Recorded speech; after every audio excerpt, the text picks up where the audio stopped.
नमस्कार सबैलाई स्वागत छ तपाईहरु सबैलाई आवर आईटी सर युट्युब च्यानलमा। आजको भिडियोमा विन्डोज 11 मा एप्स कसरी इन्स्टल गर्ने र इन्स्टल गरिएका एप्सलाई कसरी अनइन्स्टल गर्ने त्यसको बारेमा सटिक इन्फर्मेसन दिन गइराखेको छु। फर्स्ट अफ अल एप्स कसरी इन्स्टल गर्ने त्यसको बारेमा बुझौं। एप्स इन्स्टल गर्नको लागि दुईवटा मेथड छ। सजिलो सबभन्दा पहिलो मेथडको बारेमा हेरौं। त्यसको लागि स्टार्ट मेनुमा जाने, त्यसपछि यहाँ माइक्रोसफ्ट स्टोर भन्ने अप्सन छ त्यसमा क्लिक गर्ने, त्यसपछि यहाँ सर्च बक्सबाट सर्च गर्ने कुन एप्सलाई इन्स्टल गर्ने। फर इक्जाम्पलको लागि अहिले VLC लाई देखाए, यहाँ लेखेर इन्टर गर्ने। त्यसपछि हेर्नुस् त यहाँ VLC भन्ने एप्स आएको छ हैन। यहाँ गएर फ्रीमा मस पॉइन्टर राख्न बित्तिकै इन्स्टल आउँछ, यसमा क्लिक गर्ने। अब इन्स्टलेसन प्रोसेस सुरु भएको छ।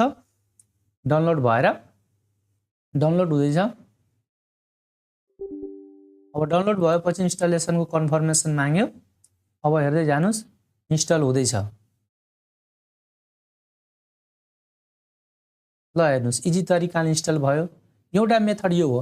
अर्को मेथड के हो भने रिलेटेड वेबसाइटबाट एप्लिकेसन डाउनलोड गरेर हामी इन्स्टल गर्न सक्छौं। सेकेन्ड मेथड हेरौँ। त्यसको लागि सबभन्दा पहिला वेब ब्राउजरलाई ओपन गर्ने।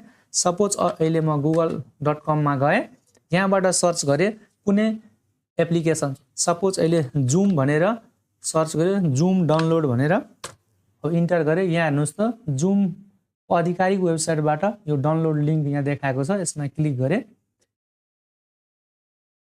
यहाँबाट हामीले डाउनलोड 64 बिट जुमलाई डाउनलोड गर्ने। यसरी डाउनलोड हुँदैछ। अब यो डाउनलोड भइसकेपछि यसलाई इन्स्टल गर्ने। हेर्नुस् हुँदैछ डाउनलोड। ल डाउनलोड भइसक्यो। यहाँ डाउनलोड भएको फाइल हामीले हेरिसकेको छौं। यसमा राइट क्लिक गर्ने, त्यसपछि रन एज एडमिनिस्ट्रेटर गर्ने। यो कन्फर्मेसन माग्दैछ, यस गर्ने। अब यो इन्स्टल हुँदैछ। हेर्नुस् यसरी हामी सेकेन्ड मेथडले पनि एप्सलाई इजी तरिकाले इन्स्टल गर्न सक्छौं। दुईवटै मेथड छन्, एकदमै इजी। अब हामीले इन्स्टल गरिएका एप्सलाई कसरी अनइन्स्टल गर्ने त्यसको बारेमा म तपाईहरुलाई जानकारी गराउन चाहन्छु।